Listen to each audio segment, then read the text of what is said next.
Agile.FM, radio for the Agile community. www.agile.fm.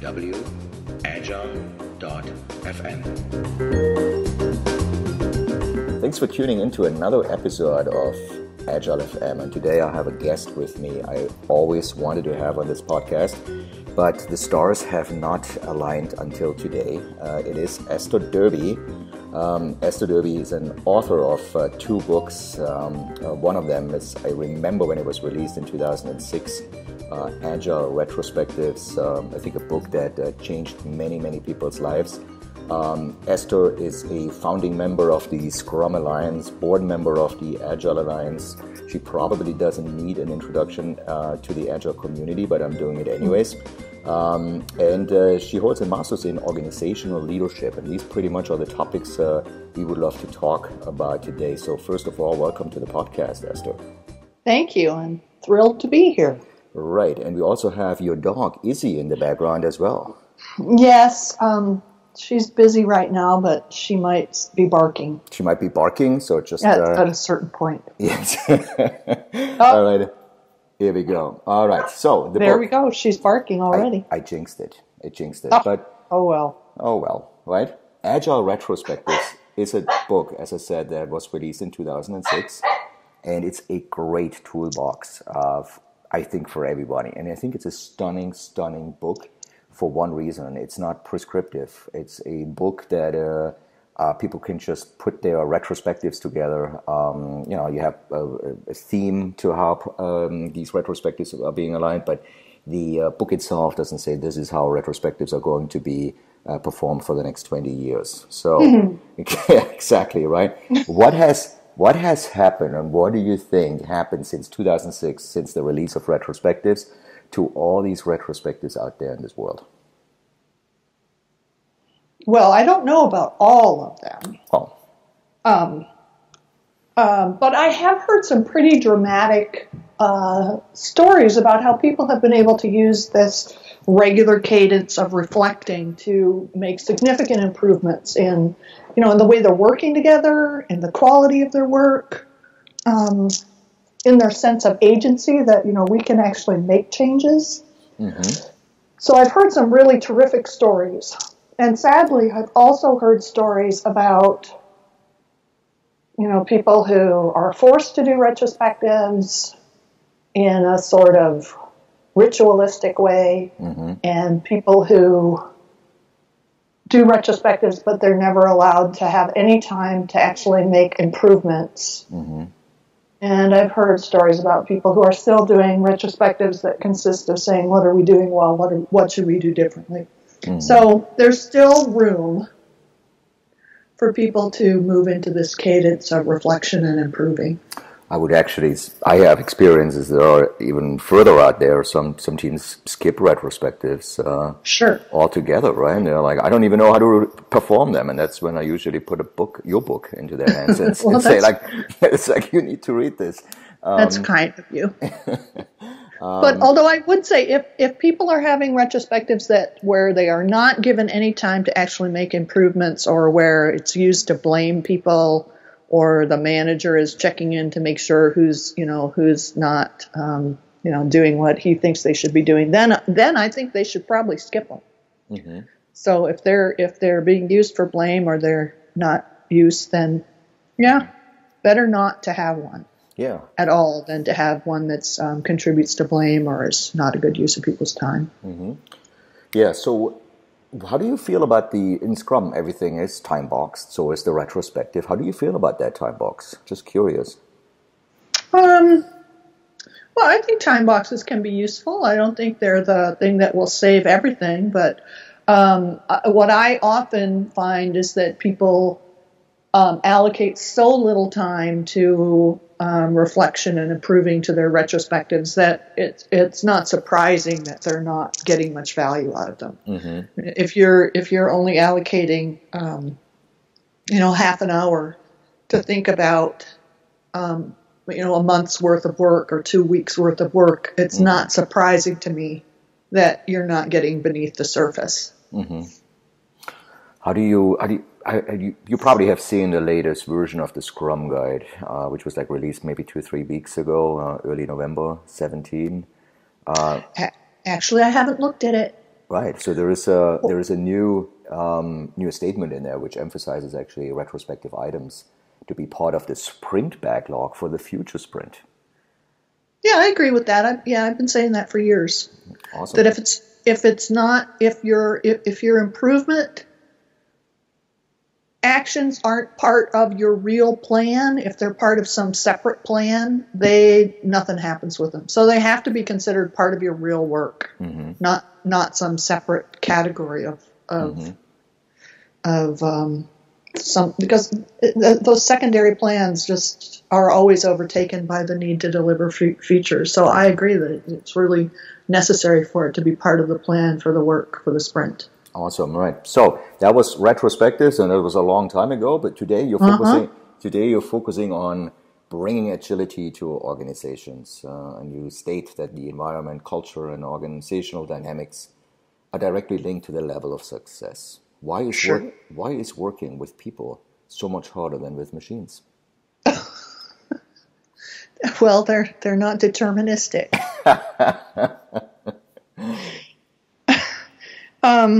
Why does it entertain you so much in the cultural and organizational dynamics in particular? Well, people are endlessly fascinating.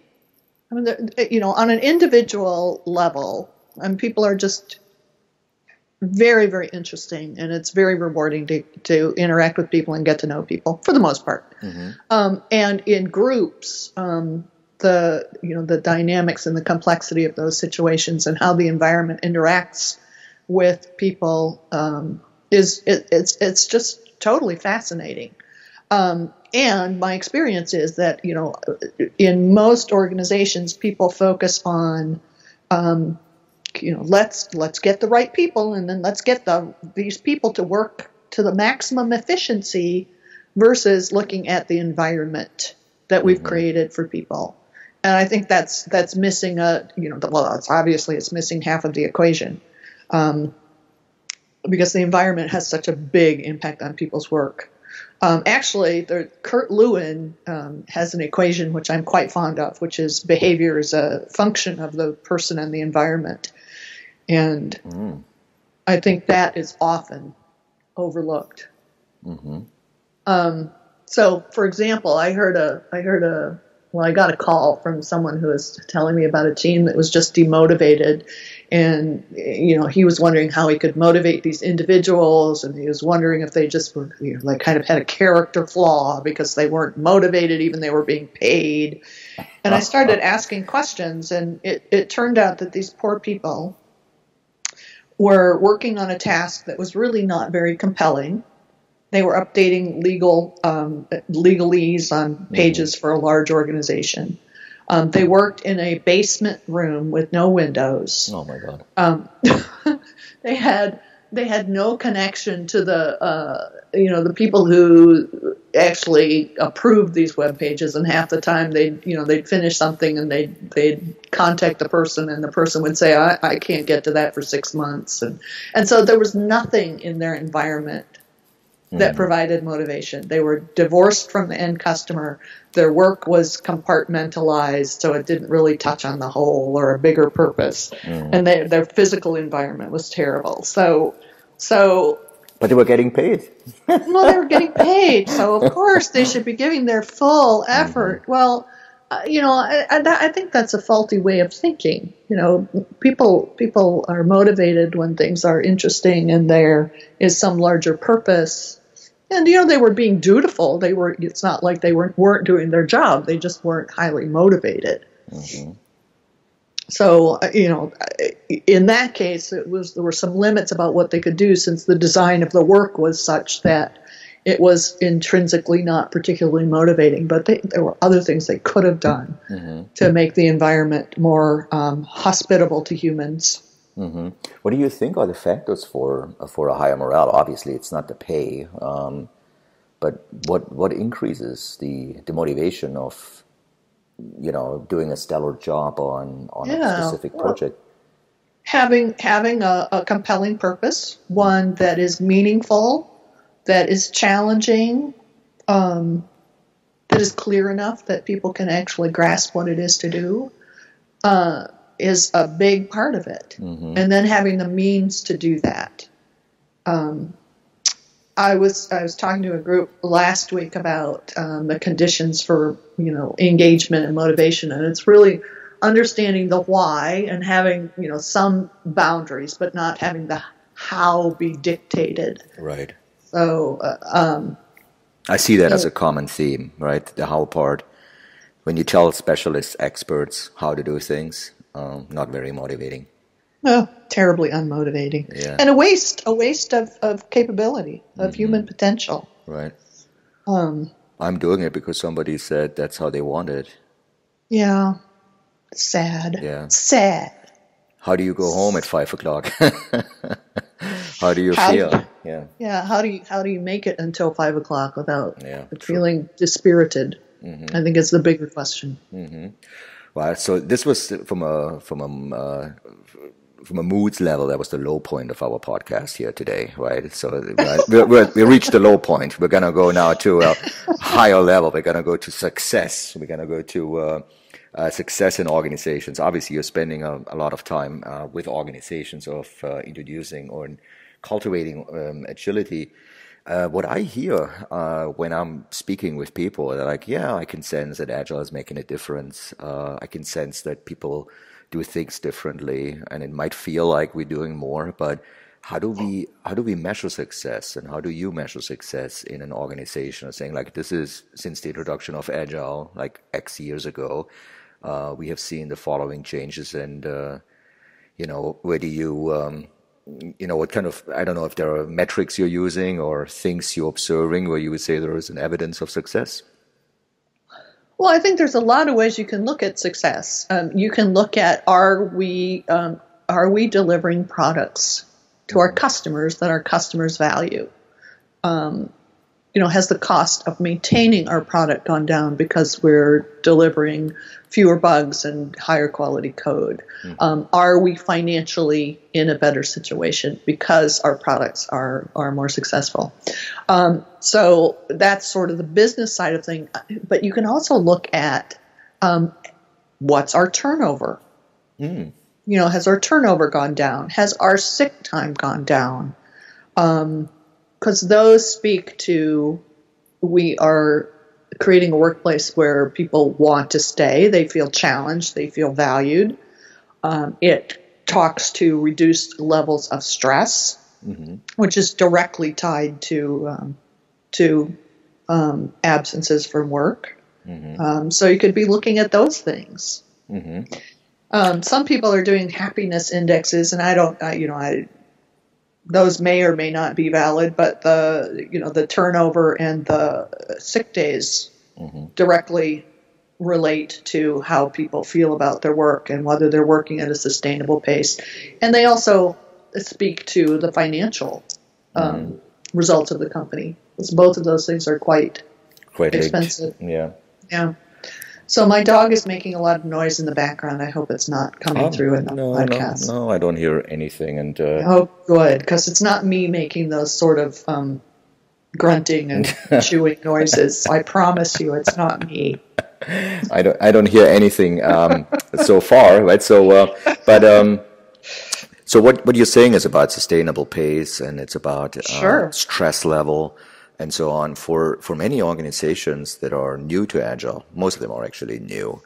It's really the opposite. The stress increases with certain processes being implemented. You see teams really feeling like pressured by time boxes, getting more work done. It's the opposite of what you're describing here, right? Well, I think the process of a big change is always stressful in and of itself. Mm-hmm. That's it just is. So one of the things I try to do is introduce things more gradually and more slowly so that there's not a big perturbation in the system and so that people are not experiencing huge amounts of stress related to the change itself. Mm-hmm. I get worried when people talk about feeling more pressured and more time-boxed and that makes me concerned about how people are understanding the principles of Agile development and how they are understanding the need for autonomy and buy-in from the people doing the work. Mm-hmm. Do you think that is related also to management, leadership in an organization having wrong expectations of what Agile would do for them as an organization? Well, are you familiar with the phrase "bless their hearts"? Bless their hearts. Yes. It's common in the South. You know, once you've said "bless their hearts," then you can say just about anything. Like, "Oh, bless her heart. That dress makes her look as big as a barn." So, bless their hearts. I think a lot of executives seem to think that change is a step function. That you implement a change and you will immediately have an increase in productivity, and that's not the case. It is almost always the case that when you bring in some change that requires people to think differently and behave differently and have different relationships and learn different skills, there's actually a dip in people's productivity and performance. Sure. Mm-hmm. Right. So yeah, I think there is a mismatch between the reality of change and the expectations of the benefits of Agile. Mm-hmm. I also think that a lot of places that attempt to, and I'm using this word in quotes, install Agile on the team level, but don't look at how work flows through the organization in general. Mm-hmm. And they don't necessarily examine, what are the patterns that are getting in our way and what holds those patterns in place. Mm-hmm. So it's in some sense superimposing a process without looking at what the underlying processes are and whether they're compatible and what needs to shift in order to move towards something more effective. Mm-hmm.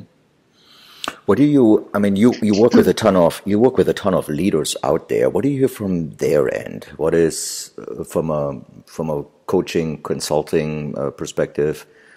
What do you hear from them? I mean, we have explored on the team level. There's a lot of material out there on how to introduce Agile on that team level you were just describing, right? Which is essential. I feel like it's essential. But what do you hear from leaders about the flip, the change, the installing Agile? Yeah.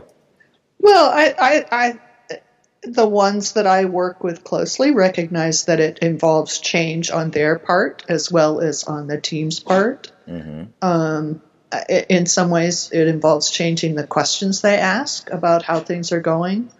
It involves shifting the way they focus their attention on, individuals or teams versus on how work flows through the system. Mm-hmm.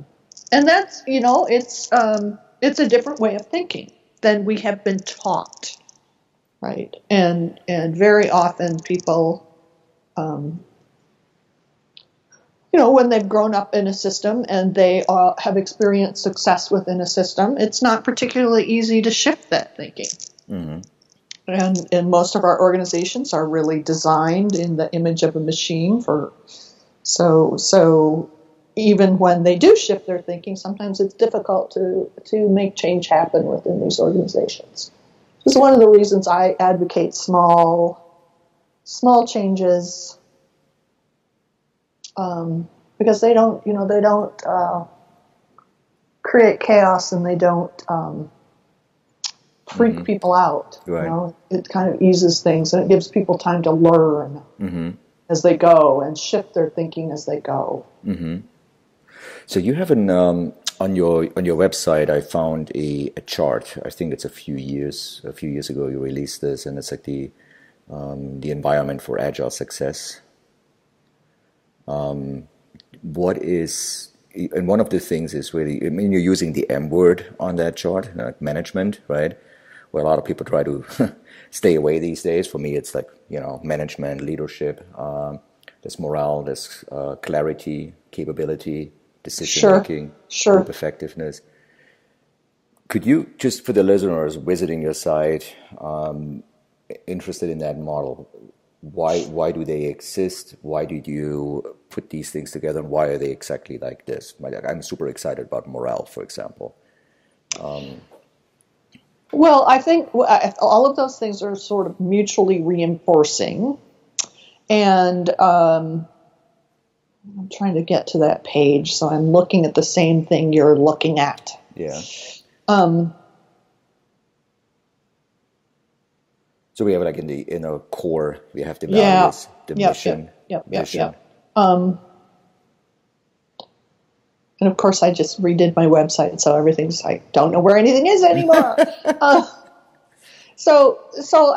The way people think about their organization is often like a machine, right? That's kind of the dominant image, whether it's consciously held or not, about an organization. But it's really far more complex than that, and there's, we don't have a direct causation. So all of these things are entwined. Everything touches everything. And these are some of the areas I look at in terms of the functional dynamics of an organization to understand where there is room to shift something so that, we can move towards something more effective. So the way people are doing management, what management practices are in place, and how people think about that job will affect how people are making decisions. It will affect morale. It will affect all sorts of things. I have lately started thinking about it in a way that distills it to what managers need to be paying attention to is clarity. Do people know what the work is, how it fits into the bigger picture, what the purpose is? Conditions, so do people actually have the means to do their work? And then constraints or boundaries, so that people know where their autonomy is. And when they bump up against something, they know they need to, we can't make this decision, so we need to go have a conversation. Which are in some ways the essential factors which we can use to influence the patterns that emerge in a complex system. Which every organization would fall into that category, I would assume, right? Yeah, sometimes there's work within an organization that isn't complex, but the organizations in themselves generally are. That's right, yeah. So from an organizational perspective, I mean, you've been doing this for many, many years, right? Are there any indicators for you when you walk first day, you're meeting with a new organization, new customer, you walk into this organization, is there anything you take away on day number one where you think like, wow, like things you notice instantly for this, there is Agile going on here, yes or no? It's like, are there any kind of key things you commonly see out there where you feel like an organization needs help in a specific area?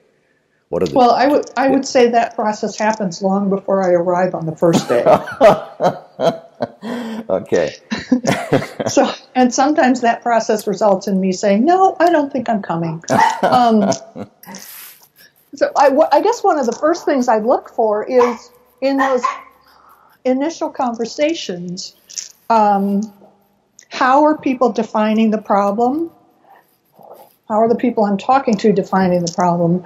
And how open are they to exploring an alternate definition of the problem, or looking at different sorts of information and how that might inform how they conceive of the issue? Which is speaking to openness and flexibility and willingness to examine conceptions about the organization outside of, oh, we have a team that needs to be faster. Right. Do you work more with larger organizations, smaller organizations, or doesn't matter for you? I work with all sizes of organizations. Yeah. So, sometimes I work with 30-person companies, and sometimes I work with a division of 5,000 people of a company that's, 60,000 people. Wow. I've worked with an 8-person company. Very different dynamics than... very different dynamics. And there's some notable shifts that happen at about 15 and about 30 and about 100. Mm-hmm. Oh, is that so? Okay. Yeah. Interesting. Now, you have written the book we mentioned before, the Agile Retrospectives, together with Diana Larson. And Diana Larson is speaking at the Agile Miami conference, which we're putting together in February. What conferences do you attend these days? I know you speak a lot, right? You go out and do presentations. And I know one of them is actually the AYE conference you're organizing. I'm not sure if you're still organizing it, but no, actually, we retired that conference a while ago. Although lately there have been a lot of people talking about wanting something like I. Mm-hmm. We realized that in many ways we had met our goals for that conference, so just we retired. moved on. Mm-hmm. So I speak at a number of conferences every year. I was in Warsaw in October, and I was at a little meetup in London last week. Nice. So yeah, I get around. You get around. Yeah, and my schedule for 2018 is still taking shape. Mm-hmm. So I know I'll be at the Scrum gathering in Canada. Mm-hmm. And there's some other things that are in discussion. All right, maybe we have an opportunity to get you to New York at some point. It's possible. Possible, right? It's more than possible. Get you to the Agile Day in New York, or we align you with another conference maybe down the road. February in Miami, by the way, very nice. What conferences do you see currently trending? Like from your perspective, right? The topics you're writing and you're passionate about.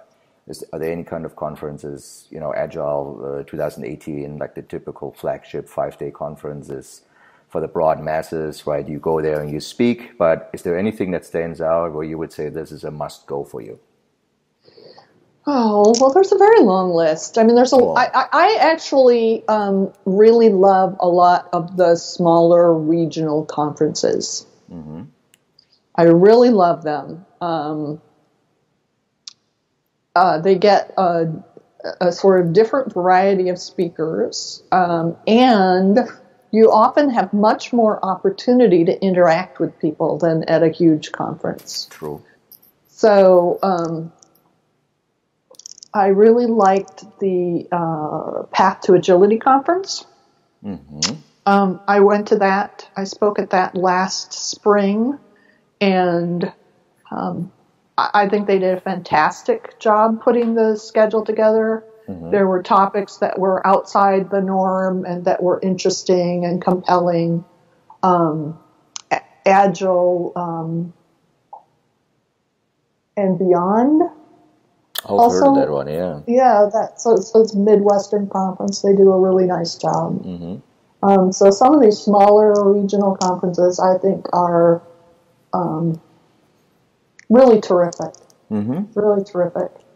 Yeah, there's a lot going on. It's like I visited the Agile Alliance website for like local events because we put the Miami thing on. I was like, what else is going on out there? And it's just simply amazing. Like, I mean, obviously for me, it's like East Coast. I'm watching what's going on the East Coast, and then like more like in detail. But there's just an amazing amount of conferences and small regional gatherings going on. It's really fantastic. Now, to the end of our podcast here, Esther, you wrote tons of articles. I think over 100 articles, 2 books. I'm not sure. Many. Yeah, and I'm not sure if you're working on another book or not. But would be more interested right now. It's like, what are you reading these days? Well, I am working on another book. You do? based on my a talk I've been doing called 6 Rules for Change, which is a more complexity and human-informed view of change than the typical deterministic thinking about change. So I'm working on that. What am I reading? I have been reading a book by Jeffrey Pfeffer called Leadership BS. Huh. Yeah, which is title. about some of the wrong-headed thinking about leadership. I have been. Well, I should get out my little list and tell you what I've been reading. So it's all business, Well, no, it's not all business. If you want to know what I've been reading that isn't all business, I've been reading. I've actually been listening to a series called The Saxon Tales. Oh, wow. Which is about the time of the consolidation of the English kingdom under Alfred. Wow. Yeah. But I've been reading stuff about social network analysis. I've been reading stuff about complexity. I've been reading stuff about social history and the origins of accounting. Wow. Very, very specific topics, and probably to me totally unrelated, but probably for you they're very related. To me they're quite related. Yeah. Because everything touches everything. Everything touches everything, right? Well, Esther, thank you so much. I wanted to just get like a feeling here for what you're working on, and we got this amazing info that you're working on another book, the 6 Rules of Change. I'm not sure if that's got to be the title or so, but no one can ever tell. Exactly. And but I wanted to thank you just for your time. I wanted to thank you and Issy and for your time. And I have more information on the website on Agile.FM, but your Twitter handle is Esther Derby, just in one, no gaps, no colons, nothing. And people can reach out to you. They can get in touch with you on your website, estherderby.com. And they find links to all these things we discuss on my site, Agile.FM as well. Thank you so much. Yeah, thank you. It's been delightful chatting with you. Same here. Thank you. Thank you for listening to Agile.FM, the radio for the Agile community. I'm your host, Joe Krebs. If you're interested in more programming and additional podcasts, please go to www.agile.fm. Talk to you soon.